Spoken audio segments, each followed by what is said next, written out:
गर्दब दास 80 और 90 के दशक के बच्चे जो कि टारगेट मैगजीन से परिचित हैं, शायद उनको इस किरदार के परिचय की ज़रूरत ना हो।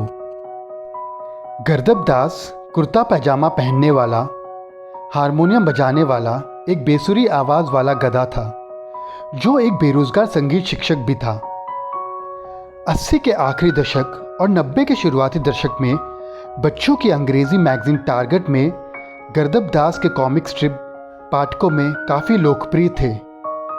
गर्दब दास दो कार्टूनिस्ट भाइयों नीलम बनर्जी और जयंतो बनर्जी की रचना थी।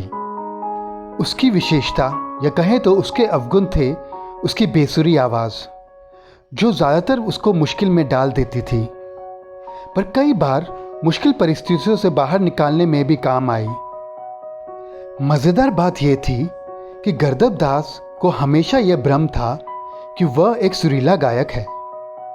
वह अपने गायन और हारमोनियम से शांति भंग करने के लिए काफ़ी प्रसिद्ध था। एक बेरोजगार गधा होने के कारण उसकी अपने मकान मालिक के साथ किराए को लेकर हमेशा अनबन रहती थी।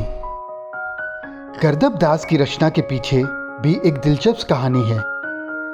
80 के आखिरी दशक में टारगेट मैगजीन की संपादक श्रीमती रोजालिन विल्सन, जो कि एक ब्रिटिश महिला थी, चाहती थी कि मैगजीन में एक भारतीय कॉमिक स्ट्रिप बनाया जाए, और इसी सिलसिले में उन्होंने दोनों बनर्जी भाइयों से बातचीत की।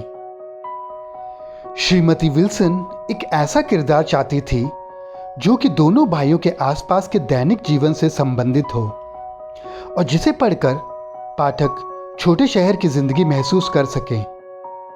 चूंकि दोनों भाई लखनऊ के थे, दोनों ने इस पर विचार किया और फैसला किया कि एक आम सुपर हीरो कॉमिक स्ट्रिप के विपरीत वह एक ऐसा किरदार बनाएंगे जो कि मूल रूप से एक लूज़र हो या हारा हुआ हो और बेसुरा और बेरोजगार हो। और इसी तरह हमारे गर्दब दास जी का जन्म हुआ।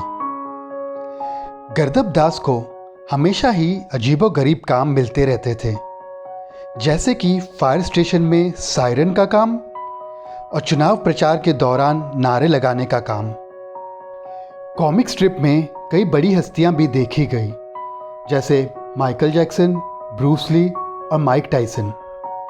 1992 में श्रीमती रोजालिन विल्सन के देहांत के बाद टारगेट मैगजीन की लोकप्रियता कम होने लगी और आखिरकार 1995 में टारगेट मैगजीन बंद कर दी गई और उसके स्थान पर टीन्स टुडे लाई गई, जिसे पाठकों ने ज़्यादा पसंद नहीं किया और टारगेट जैसी लोकप्रियता ना मिल सकी।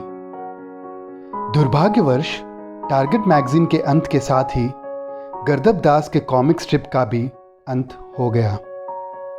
तकरीबन 24 साल के बाद 2019 के आसपास प्रथम बुक्स के संपादकीय टीम ने श्री जयंतो बनर्जी जी से संपर्क किया और पूछा कि क्या गर्दब दास को बच्चों की किताब के रूप में वापस लाना चाहिए।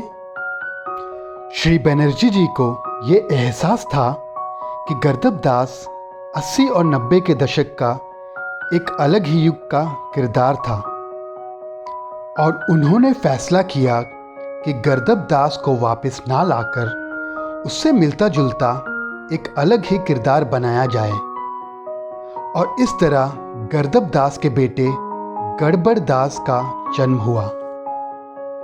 गड़बड़ दास को YouTube में भी देखा जा सकता है। उसका किरदार अपने पिता से काफ़ी मिलता जुलता है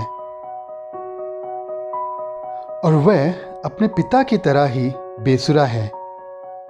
आज हमारे बीच गर्दब दास तो नहीं है, पर उसका बेटा ज़रूर अपने पिता की याद ताज़ा करा देता है और हम आशा करते हैं कि उसकी किताब मार्केट में आती रहेंगी।